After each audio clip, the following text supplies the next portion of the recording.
Leonard and Ruth Callahan believed that they had finally found the perfect retirement place after a lifetime of waiting.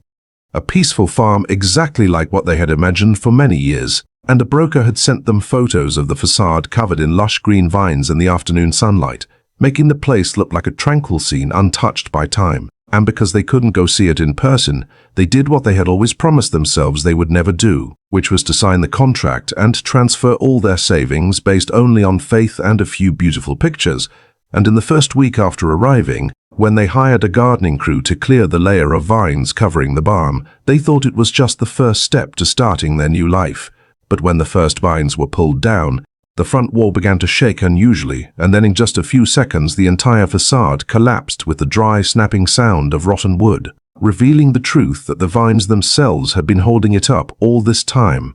And Leonard and Ruth stood stunned amid the ruins of their lifelong dream, because they understood that everything might have ended just as it was beginning, but they had no idea that what had just been revealed from behind that layer of vines would change everything. Leonard Callahan had spent more than 4 decades working in a machine shop in Pennsylvania, where each of his days began before the sun rose and ended when the last light of the afternoon disappeared from the workshop windows, and throughout all those years, his life unfolded with a regularity, not because he lacked choices, but because he understood very clearly that stability was the only thing that kept his family on the right path, while Ruth, his wife, worked a part-time administrative job. A job that didn't bring in much money but was enough for her to contribute to keeping everything running. And she managed the family finances with a care that meant every bill, every small expense was recorded, not because she liked control, but because she knew what it felt like to not have enough. And they had lived in many rental homes through the different stages of their lives, from small cramped apartments when they were young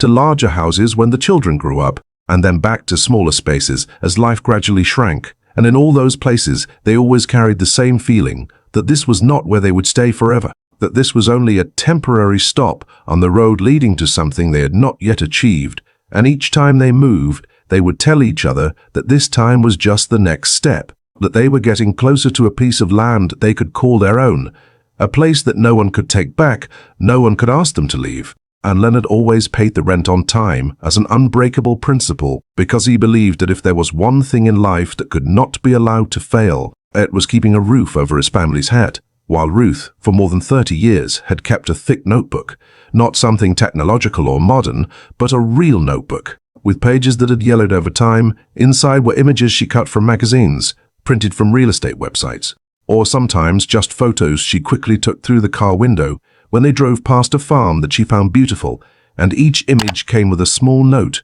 a detail she didn't want to forget, like the color of the fence or the way the morning light hit the porch. And Leonard knew about that notebook. He never said much about it, but he understood that it was not just a collection of images, but proof of a belief that Ruth had never given up. And on Sunday mornings, when they had rare free time, they would often drive out of the city, along quiet roads where fields stretched on both sides and houses had wide yards, and they didn't need to say it, because both knew they were looking at a life they desired, a life they had never had. And sometimes Leonard would slow the car down when passing a particularly beautiful place, and they would look in silence, as if looking itself was a way to hold on to hope. And the conversations about a piece of land of their own always existed between them, not loud, not frequent, but always there, appearing at the right moments, like when they recalculated the budget at the end of the month, or when they sat together in the evening and talked about the future in the way only two people who had been together for so long could do. And there had been times they came very close to that dream. Houses they had almost bought, pieces of land they had examined carefully, places where they had imagined themselves living. But something always happened at the last minute, an unexpected expense, a change at work, or simply a feeling that the timing wasn't right. And then the economic crisis came when they were least prepared, sweeping away an opportunity they once believed was the last one, forcing them to step back, to start over from a point they didn't think they would have to return to. And as the years passed, as age gradually showed in every step, they began to wonder if that dream was still realistic, if there would come a time when continuing to hope became a form of self-deception. But Leonard continued to work longer than planned, delaying retirement not because he wanted to, but because he knew that if they stopped too early, they would never have enough to try one last time, while Ruth decided to retire earlier, not because she wanted to quit her job, but because her body no longer allowed her to climb stairs every day like before. And they began to look at what they had, not to enjoy it, but to consider how they could convert it into an opportunity. And they sold items they had kept for many years, things that had value not only in money but also in memories, because they understood that if there was a time to make the trade, then this was it. And on one evening when they sat at the kitchen table, where they had sat through thousands of meals, and looked at the final number they had calculated over many weeks, Leonard felt something he couldn't name, a feeling both familiar and strange, as if he was standing in front of a door he had been walking toward his entire life, and now it was opening. And he looked at Ruth, who had been by his side through every step, and said slowly that they would do this now or never again. And Ruth didn't need to think long, because she had known for a very long time that if this moment came, they would not turn back. And in the silence after that statement, both understood that everything they had been through, every time they had to wait, every time they had to give up, all led to this moment, a moment when they could not know what would happen, but also had no choice but to move forward. After many weeks of searching in a state of both hope and caution, Leonard and Ruth finally saw a real estate listing that made both of them pause longer than usual. A farm named Willow Creek Farm, located in a quiet rural area of Missouri, and right from the first photos they felt an inexplicable familiarity, as if the place was not just an option but something they had unconsciously been searching for many years. The photos showed an open expanse of land, an old barn with vines covering it from the roof all the way to the foundation, and the soft afternoon light softened every line, making everything look as if it had been preserved from a perfect moment, with no signs of deterioration or abandonment,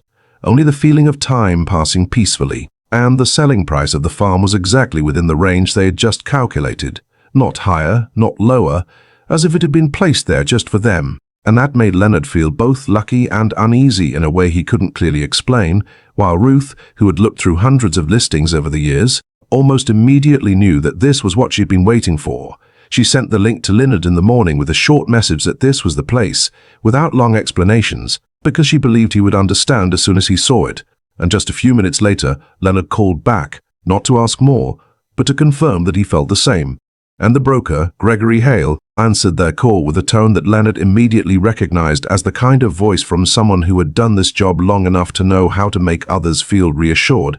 He spoke slowly, clearly, providing specific details about the farm's history, about the barn structure, about how the land had been used in the past, and he described Willow Creek Farm as a valuable asset that was appreciating in a market where places like this didn't stay available for long. He emphasized that there had been many interested parties, that there were parties who had expressed serious intent, and that assets of this nature were usually decided on faster than they were considered long-term. And Leonard and Ruth understood that feeling very well, because they had once been on the other side of such decisions, had once watched opportunities disappear just because they were one step slower than others. And when they asked about the possibility of coming to see it in person, Gregory explained that the current owner was far away and arranging it would take time, that he could set it up in the next few weeks, but he also added that those few weeks might be too late if the current level of interest continued. And that was not an overt pressure, but a subtle form of pressure that Leonard recognized but did not completely oppose, because part of him believed it could be true, and they spent the next 2 evenings talking about it, not in an argumentative way, but in the way they always talked about important decisions, slowly, thoughtfully, going back to small details, reviewing the photos, rereading every line of the description. And each time like that, the feeling that this was where they should go became clearer. And they called their son to hear another opinion, a more cautious voice, but in the end, the decision was still theirs, because they understood that this was not a choice that could be made by someone else. And on the third evening, Leonard looked at Ruth and saw in her eyes something he had seen many times before, a certainty that needed no explanation, and he called Gregory Hale back the next morning, his voice calm but decisive. And they proceeded to sign the electronic contract with their son's support via a video call, step by step, word by word. And when it was all done, when the money was transferred on the quiet Friday morning, Leonard and Ruth became the owners of Willow Creek Farm without ever having set foot there. And in that moment, they didn't think about the risks, didn't think about the things they didn't know, but only thought that after all the years of waiting, they had finally arrived at the place they had always believed was waiting for them ahead. They left Pennsylvania on an early morning, the car carrying what remained of their old life, and a quiet belief that they were heading toward what they had waited for nearly half a century. And throughout the long journey to Missouri, the feeling inside them was not entirely joy nor anxiety, but a state in between, where hope and nervousness existed side by side without canceling each other out, Ruth occasionally took out the printed photos of Willow Creek Farm to look at again, as if she wanted to make sure the place they were heading to really existed the way she had imagined, while Leonard focused on the road ahead. But in the silent moments, he also found himself thinking about something he couldn't fully name. A feeling that this time everything would be different, that this time they wouldn't have to go back. And when they turned onto the road leading to the property, the space began to change in a noticeable way. The houses became sparser, the distance between households longer, and the road narrowed, not in a welcoming way, but in the way of places that didn't often have newcomers. And as they went deeper, the quiet no longer carried the peaceful feeling like in previous Sunday drives, but something heavier, as if this place had grown used to being overlooked rather than sought out. And when the car finally stopped in front of the farm gate, both remained silent for a few seconds longer than usual, because immediately they realized that what was in front of them was not entirely like what they had seen in the photos. The structure was still there. The barn was still in the right position, the row of trees still surrounded the land, but every detail carried a different shade. The vines much thicker than what they had seen, not just covering the surface, but almost swallowing the entire front of the barn, climbing up the roof, crawling along the edges, forming a nearly impenetrable layer, and the farm gate, which in the photos looked like a rustic entrance, now appeared with rusted metal, the hinges creaking when Leonard tried to push it open, the dry, harsh sound echoing in the quiet space, as if it hadn't been touched in a very long time. And Ruth looked around, not saying anything immediately. But Leonard could sense the change in the way she stood, in the way her eyes moved from one detail to another, as if she was trying to piece together a picture whose pieces no longer fit. And though she hadn't said it, Leonard knew she was feeling that something was wrong. Not a small mistake that could be overlooked, but a deviation large enough to make one stop. And Leonard, following his instinct, did not allow that worry to take over immediately. He stepped out of the car, looked more closely at the structure, trying to analyze what he was seeing in the way he had done throughout his life, detail by detail, sign by sign, looking for things that could be fixed, things that could be explained. But even as he tried to keep everything within the bounds of logic and experience, he still could not deny that there was something here that was not like what they had been told. And when he turned back to look at Ruth, he saw in her eyes not panic, but a deeper silence. A silence of someone who had begun to understand that the dream they had just stepped into might not be what they had thought. And though no one said it, both knew that this moment, the moment standing in front of the farm gate with the dense layer of vines and the rusted gate, was the first time they truly faced the possibility that their decision might have led them to a place completely different from what they had hoped for. Leonard pushed open the barn door after having to use more force than he expected, the hinges making a dry and prolonged sound, as if they hadn't been used in many years. And right as the door cracked open, the air inside spilled out with a heavy, musty smell, the smell of rotten wood, of a space that had been sealed too long without circulation. And Ruth stood behind him, not stepping in right away, as if she needed another moment to prepare for what she had already begun to sense from outside. And when Leonard stepped in first, he realized that the light inside was almost completely blocked. The window panes that should have let light in were now just blurry rectangles behind the thick layer of vines clinging tightly from the outside, making the space inside sink into a weak and unstable light. And as his eyes gradually adjusted to the darkness, details began to appear more clearly. The ceiling had large water stains from years of leaks. The wooden walls carried the grey-black color of mold that had spread unchecked. And when he took another step, the wooden floor under his feet made a low sound. Not the solid sound of a structure still in good condition, but the sound of something that had lost the necessary firmness. And he stopped, tested his weight on a small spot, feeling the unusual softness of the material he had worked with his whole life. And that was enough for him to understand that the problem was not just on the surface, but had eaten deep into the structure. And Ruth finally stepped in too, more slowly, her eyes moving across the space unhurried, as if she was comparing every detail with the images that had existed in her notebook for more than 30 years. And each such comparison made the gap between what she had once believed and what was appearing before her eyes clearer. Not a small deviation that could be overlooked, but a difference large enough to make everything hard to justify. And they went to the back of the barn to look out at the land, where in the photos it had appeared as an open space that could be cultivated, but now was covered by weeds growing tall and thick to the point where the surface underneath could not be seen clearly, with no signs of recent farming, no rows of soil, no divisions, only the natural takeover of things that had gone uncontrolled for a long time. And Leonard, out of habit, began to list in his head what needed to be done. Fix the roof, replace the floor, handle the drainage system, clear the land. But the deeper he went into it, the more he realized that the list was not only longer, but also becoming heavier with each item, because each problem did not exist alone, but was linked to the others in a way that fixing one part meant having to touch the whole, and he didn't say it right away, but Ruth could see it in the way he stood still longer between each step, in the way he looked at a certain point longer than usual, and for the first time since they arrived, neither of them tried to make everything sound better than it was. No one said everything could be fixed easily. No one tried to downplay what they were seeing. And in that silence, a thought began to form, not a clear statement, but a feeling that gradually became more specific, that perhaps, just perhaps, they had made a bigger mistake than any mistake they had ever faced before. They were still standing near the barn entrance, amid the musty smell and the heavy silence of the land, when a light sound from the gate side made Leonard turn his head, and there, on the other side of the fence, an elderly man was standing, his hand resting on the iron gate, as if he had been there long enough to observe, but didn't want to interrupt. And when Leonard walked closer, the man opened the gate with a slow movement, stepping in with the caution of someone used to reading the situation before speaking. He introduced himself as Earl Dawson, his voice deep and clear,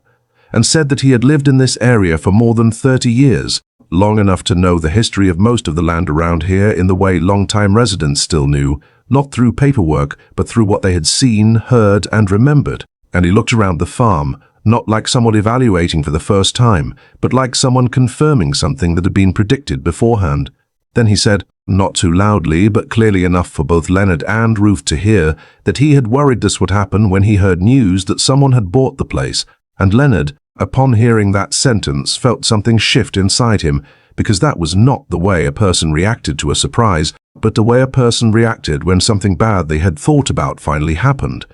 And he realized that Earl was not at all surprised by what they were seeing, and this made the entire story of the sale begin to shake in a way he had not previously allowed himself to think about. And Earl continued, slowly, without hurry, that the farm had been abandoned for many years, that no one had lived there since the previous owner left, and that the condition they were seeing was not new, not the result of a few months or a year, but of a long process with no one intervening. And Ruth stood silent, listening, feeling each piece of information like puzzle pieces gradually forming a picture she didn't want to see. And when Earl mentioned the name Gregory Hale, his voice changed a little, not in anger, but in a confirmation of something already known. He said that Hale had been involved in a few other transactions in the area, properties where buyers didn't know everything they were getting. And Leonard didn't need to ask more to understand the meaning of that statement. And for the first time, the thought that they might have been deceived was no longer a distant possibility, but something that could have happened, even though they still didn't know how serious it was.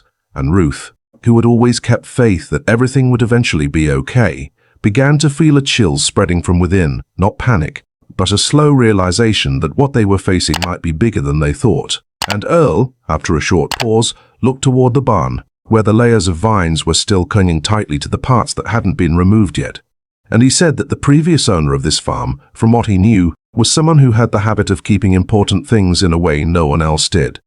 That he didn't believe in putting everything in a bank or leaving it in easy-to-find places, but liked to hide them within the very structure of what he owned, and he didn't say clearly what it was. But the way he spoke made Leonard and Ruth understand that there might be more than what they were seeing on the surface, and Earl ended with a simple piece of advice, not forceful, that before they made any decision about leaving or continuing, they should check the barn carefully, not just what was on the outside, but also what might have been hidden inside. After Earl left, the silence returned to the farm in a completely different way, no longer the familiar quiet of a rural area with few people passing by, but a heavy emptiness, as if the words he had just spoken were still floating in the air and had not yet found a place to settle.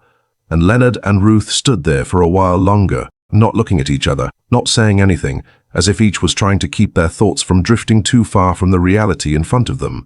But the more they tried to hold on, the more they felt everything beginning to slip out of control, and finally they went back into the barn, not because it was where they wanted to be, but because it was the only place enclosed enough for them to face what was happening without having to pretend that everything was still okay. And they pulled two makeshift chairs closer to the door, where a bit of weak light from the late afternoon still filtered in through the gaps covered by the vines, and they sat down, not facing each other but looking in the same direction, as if that made saying the difficult things easier. But for a long time, neither said anything at all. There was only the light wind outside and the occasional small creaks of old wood, as if the barn itself was reacting to their presence. And Ruth was the first to break the silence, not with a complete sentence, but with a long sigh followed by a sentence almost whispered that she hadn't thought everything would be like this. And that sentence, simple enough to be overlooked, contained the entire gap between what she'd imagined for more than 30 years and what was appearing before her eyes. And in that moment, the notebook she had carefully kept for all that time came to her mind more clearly than ever.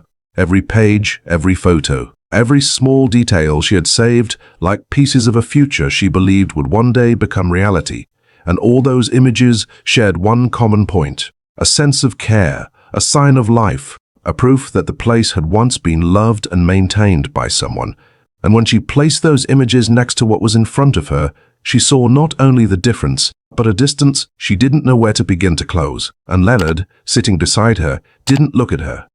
Not because he didn't want to, but because he knew that if he looked, he would have to say something he wasn't ready to say. And instead he looked straight ahead at some unspecified point, trying to keep his thoughts moving in a familiar direction. The direction of analysis, of solutions, of breaking the problem down into manageable parts. But the more he tried to do that, the more he realized that what was here was not like anything he had ever repaired before, because it was not just a broken system, but a system that had been neglected for too long to be restored in the usual way, and that made him feel something he rarely felt throughout his life, a helplessness that could not be solved by working harder or trying more. And he thought about the years that had passed, the mornings leaving home while it was still dark, the evenings returning when his body was exhausted, the times he refused to rest because he thought he needed to accumulate a little more, all directed toward a single goal, a place he could call his own. And now, as he sat inside that very place, he didn't feel like he had reached the destination, but felt like he had gone the wrong way at the very last minute. And Ruth spoke again, this time more clearly, that she didn't recognize this place, not in the way she had once imagined. And Leonard nodded slightly, not to agree or disagree, but to acknowledge that he was feeling the same. And they sat for a while longer, neither trying to make everything sound better than it was, no one saying they could fix it, because both understood that the scale of the problem had exceeded what they had ever prepared to face. And then Leonard spoke, slowly, as if each word needed to be weighed before being uttered. That maybe they had lost everything, not just the money they had put in, but the last opportunity they had preserved for more than 40 years. And after that statement, there was no objection, no comfort, only the silence returning, this time deeper, heavier, as if it had filled the entire space between them. And in that moment, amid the musty smell of rotten wood and the fading light, Leonard and Ruth no longer thought about the distant future, didn't think about repairing or rebuilding, but only faced one single thing: that the dream they had carried throughout their entire lives might have ended right at the place where they thought it was the beginning. And what made it hardest to accept was not the loss itself, but the fact that they had come this far, had touched that dream, only to realize that it did not exist in the way they had believed. The next morning arrived quietly, not bringing the feeling of a new beginning like they had once imagined for the first days at the farm, but more like a continuation of something still unfinished from the night before. And Leonard woke up with a thought clearer than anything else: that if they wanted to understand exactly what they were facing, they could not continue looking at everything through the thick layer of vines that covered almost the entire barn. And he said that to Ruth, not as a suggestion, but as something that needed to be done.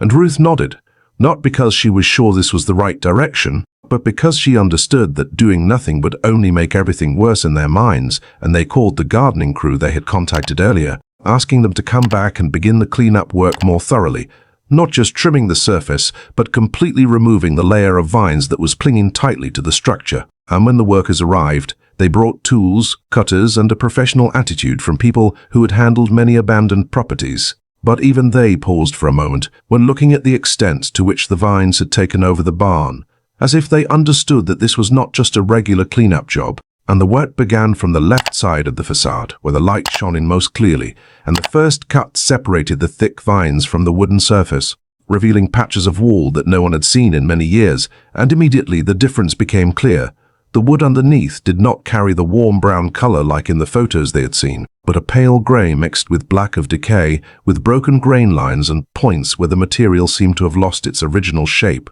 And Leonard stood nearby, observing each section being revealed, feeling an uncomfortable familiarity as he recognized the signs of structural damage he had seen in his work before, but never on a personal scale like this. And as the work continued toward the center, where the vines were thickest, one of the workers pulled hard on a large section from the surface, and in that moment, a small but clear movement occurred. The wall did not collapse immediately, but it shifted in a way that stable structures never did, and Leonard stepped forward more quickly, as if he needed to confirm what he had just seen. And then a crack appeared, starting near the roof and running downward. Not fast, not noisy, but clear enough for everyone to realize that something was changing. And the gardening crew manager raised his hand to signal a stop, his voice lowering as he said they should stop pulling the vines in that area, because it seemed the vegetation itself was holding up the rest of the wall. And that statement, simple but direct, made everything clear in a way that needed no further explanation.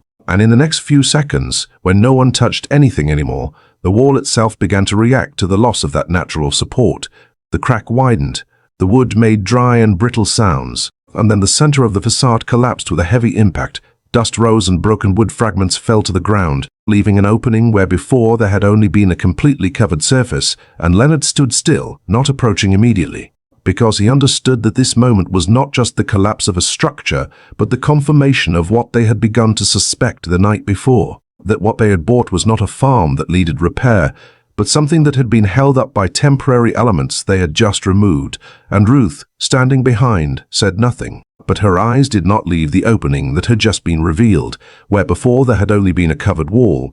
And now, in the daylight, a part of the structure that had never been seen began to appear, not completely clear, but enough to create the feeling that there was something there they had not yet fully understood. Leonard stepped closer slowly, without rushing, as if he knew there were things that needed to be looked at carefully before they could be understood. And when he bent down to observe the broken wood fragments piled on top of each other, he realized that behind that rotten material was not a simple empty space as he had predicted, but a different surface, flatter, harder, and with a color that did not belong to wood or dirt. And he used his foot to gently push the debris aside, revealing part of a metal plate that had been completely hidden before. And Ruth moved closer, standing beside him, both looking down at what had just appeared as if they didn't fully believe it was really there.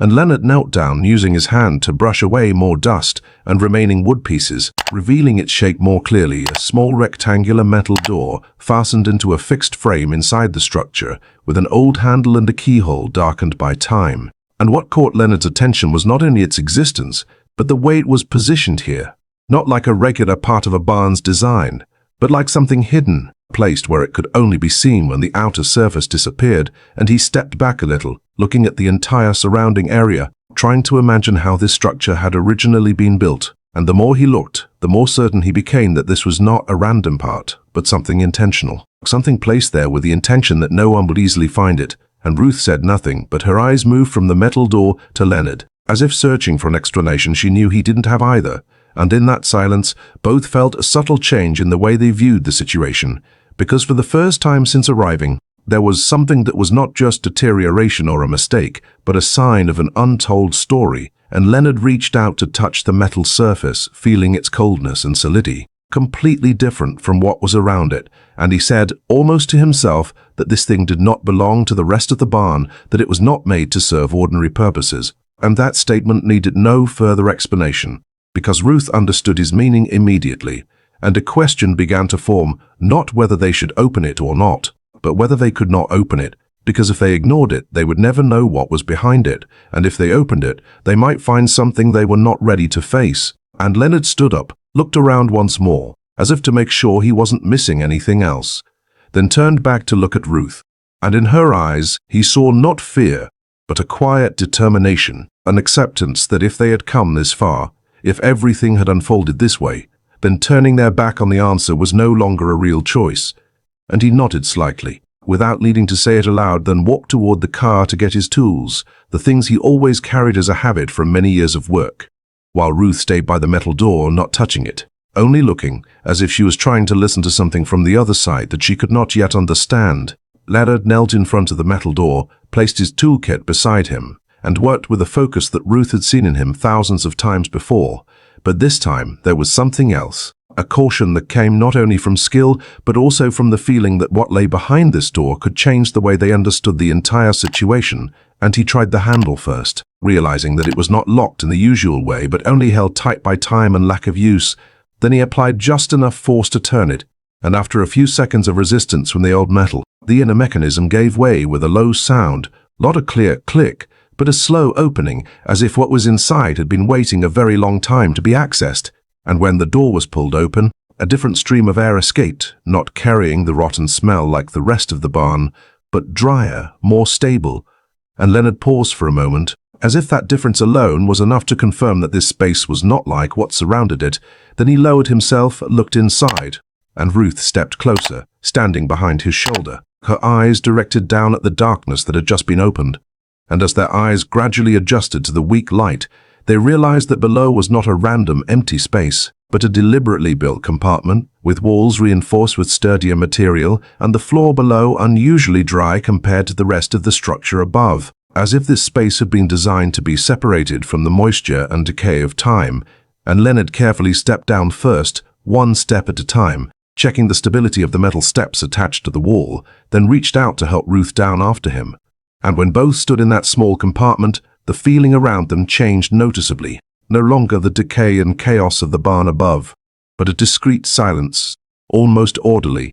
as if this place had been kept intact for many years without being disturbed. And in front of them, fastened to a metal frame fixed to the wall, was a metal box of moderate size, not large, but enough to draw all their attention. Its surface dark with signs of age, but not corroded like the other parts. And Leonard moved closer, reached out to touch it, feeling the solidity of the material. Then he tried pulling it gently, realizing that it was fixed in place with metal pins, not to be easily removed, but to ensure it would stay in that position for a long time, and he began to remove each pin one by one, working slowly, without rushing, as if every movement needed to be controlled so as not to damage what was inside. And when the box was finally removed from the frame, he placed it on a flat surface nearby, and both stood looking at it for a few seconds, neither saying anything, because both understood that this was the moment they could no longer go back to the previous state. And Leonard opened the lid of the box, the inner mechanism working more smoothly than he expected, as if it had been maintained by the dry conditions of this compartment. And inside,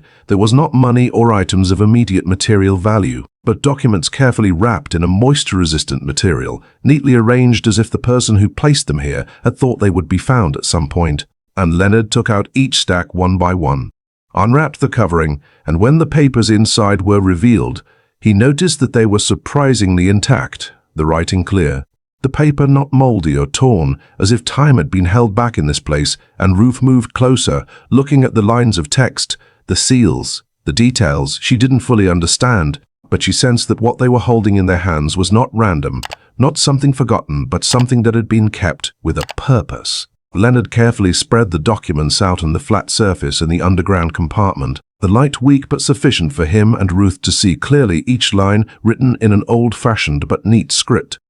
And when he began to read aloud, not because he needed to speak, but because that was how he understood things more clearly, each legal term gradually appeared, strangely familiar with things he had heard about but never thought he would be directly involved with. And Ruth stood beside him, not interrupting, only listening, letting that information gradually piece together into a complete meaning. And the first thing that became clear was that these documents were not ordinary land ownership papers, but certificates related to rights to exploit underground resources, rights that in many cases existed completely separately from surface ownership rights. And Leonard paused at one section, reading it a second time, then a third, as if he needed to make sure he wasn't misunderstanding, that what was written here really meant what he was thinking. And the more he read, the more he realized that these rights not only existed, but were described in detail, with boundaries, terms, and additional notes showing they had never been fully transferred in the usual way. That part of them seemed to have been forgotten in subsequent transaction chains,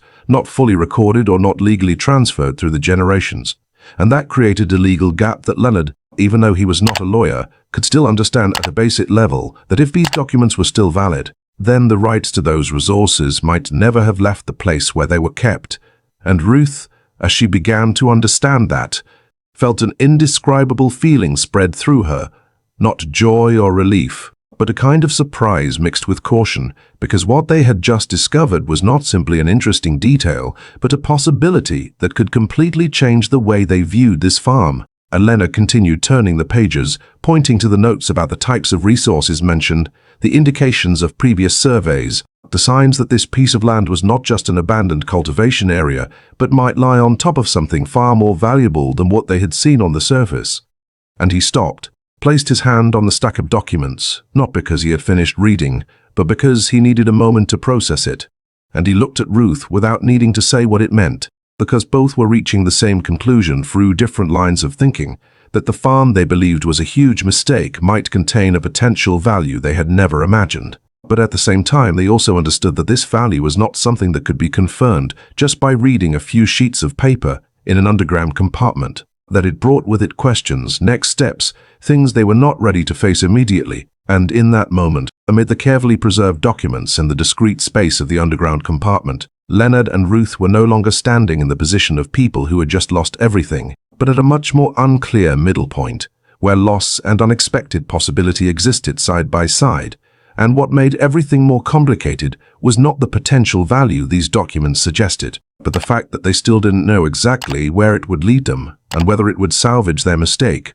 or only open up another story they had never prepared to step into. The days that followed passed in a state that Leonard and Ruth had never experienced before, where every step carried both caution and a form of hope they didn't dare name. And following Earl's advice, they contacted a local lawyer specializing in real estate and resource rights, a woman named Clara Whitmore, who came to the farm one morning with a briefcase full of documents and a direct, no-nonsense way of working. And she read the papers that Leonard and Ruth had found with a focus that made both understand they had done the right thing by not interpreting everything themselves. And after reading it the first time, then the second, she set the documents down, looked at them, and said clearly that what they had in their hands was not just old papers, but evidence that could establish legal rights to a portion of the underground resources that had never been fully transferred, and if the details in them were confirmed through checking public records, they had a valid basis to pursue ownership or exploitation rights to those assets. And Leonard, who was used to understanding things in concrete ways, asked about the level of certainty of this, and Clara replied that nothing was absolute until the legal process was completed, but this was a case with a very strong foundation, much stronger than what she usually saw. And at the same time, she also turned to another issue, an issue that Leonard and Ruth had avoided saying aloud, but was always present in their thoughts, which was the way they had bought this farm. And Clara explained that the failure to be fully informed about the actual condition of the property, especially if there was evidence that the broker knew or was obligated to know, could constitute fraud in the real estate transaction. And she said that not with outrage, but with the precision of someone who had handled many similar cases, that they had a clear basis to sue Gregory Hale, not only to recover the money spent, but also to possibly demand additional compensation. And when she said that, Leonard felt something change in the way he looked back at what had happened. Not simple regret, but the understanding that what they had gone through was not just a mistake, but possibly the result of an intentional act. And while they were still processing all of this, Clara continued working, conducting record checks, contacting relevant agencies, and in just a few weeks, what had initially been only a possibility began to take clearer shape. And then something neither Leonard nor Ruth had predicted happened, when a regional energy company, after learning about the documents through legal channels, contacted Clara to express interest in exploiting the resources under the land, and they offered a preliminary contract with a value that Clara presented with numbers that made Leonard have to sit down to hear them again. Not because he didn't understand, but because he needed time to accept that the number was real, and Ruth, standing beside him, didn't say anything right away.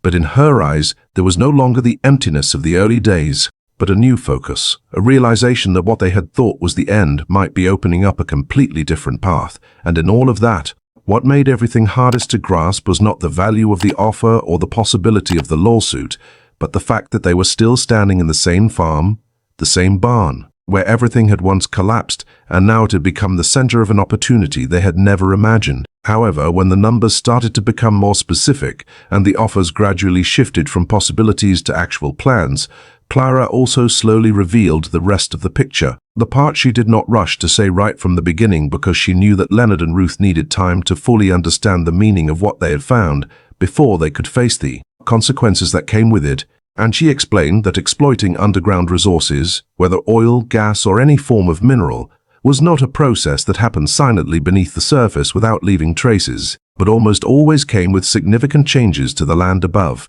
from digging and excavation, building infrastructure, to operating machinery for long periods. And that meant that if they decided to proceed with extraction, the farm where they were standing, with everything that remained of it, would no longer keep its current form, not in the way they had once imagined when thinking about a place to live, but would become a space serving a completely different purpose. And Leonard listened to that with a focus that Ruth immediately recognized, not as interest in technical details, but as the way he was trying to place this information into the same value system he had built throughout his life, where everything could be weighed based on costs and benefits. But this time, that calculation was no longer as simple as before, because what was being placed on the table was not just money or assets, but the very thing they had spent their entire lives searching for. And Clara continued, talking about the potential impacts on the water source, about the possibility of changing underground flows, about the environmental factors they needed to consider, not as a dramatic warning, but as facts that needed to be clearly understood before making any decision.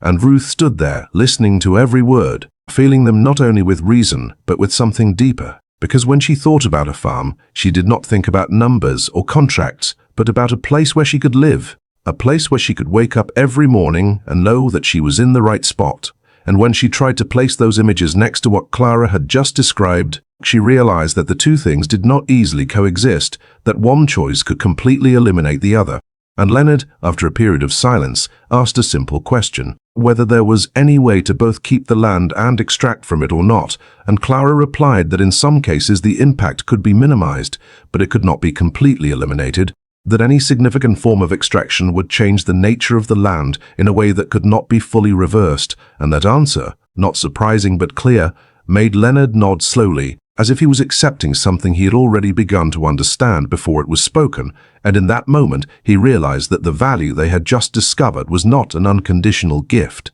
but an opportunity that came with a price they had never thought about. And Ruth, looking out at the land beyond, where the weeds still grew tall and a barn still stood precariously after the collapse, asked herself a question she had never had to ask before, whether this was really what they had waited for throughout their lives, or just another path they'd accidentally stepped onto while searching for something completely different. The question Ruth raised did not disappear after Clara left, but stayed with them in the following days, present in every short conversation, every prolonged silence. And Leonard realized that this was not a decision that could be solved by making another list or calculating a few more numbers, because for the first time in his life, he was standing before a choice where both sides had valid reasons to exist, and he began to think back on the years that had passed, not in a nostalgic way, but as a way to understand what had truly led him here. He thought about the machine shop in Pennsylvania, about the cold mornings when he left home before the sun rose, about the long workdays he never questioned,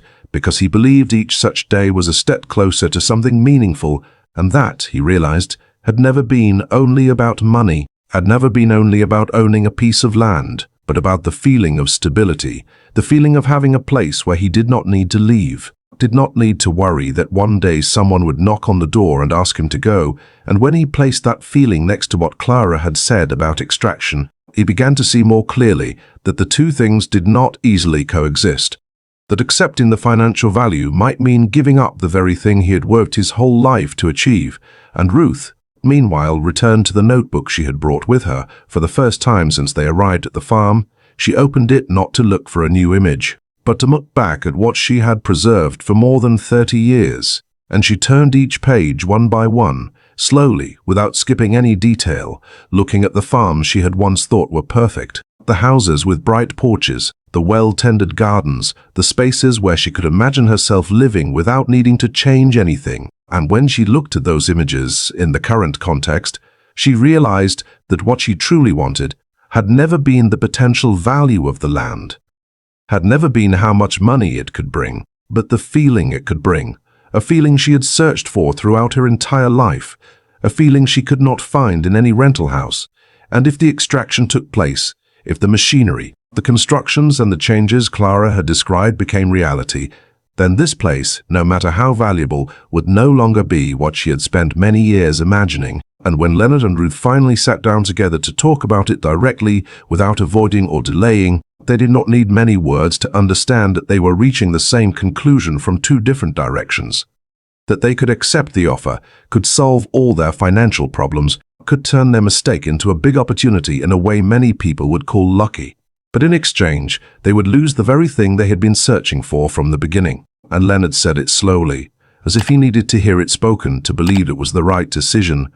that he did not want to spend the rest of his life in a place where he had to trade peace for value. And Ruth nodded without hesitation, because she knew that if she said yes, she would have to live with a version of life she had never truly wanted. And so they made the decision that neither of them thought they would have to make when they first saw Willow Creek Farm. They rejected the contract, rejected a number that could completely change their lives in a financial way, not because they did not understand its value, but because they understood too clearly the value of what they would lose if they accepted. That decision did not make everything easy right away, but it gave Leonard and Ruth a clear anchor that they had lacked since the day they set foot on Willow Creek Farm. And in the weeks that followed, instead of pursuing extraction agreements, they began to do what they had come here to do from the very beginning. Step by step, slowly and deliberately, they cleaned up the land, not to turn it into a perfect project, but to make it livable. They repaired the parts of the barn that could still be saved, not to restore it to its original state, but to keep what was still standing, and the surrounding land, which had once been mentioned as a potential resource,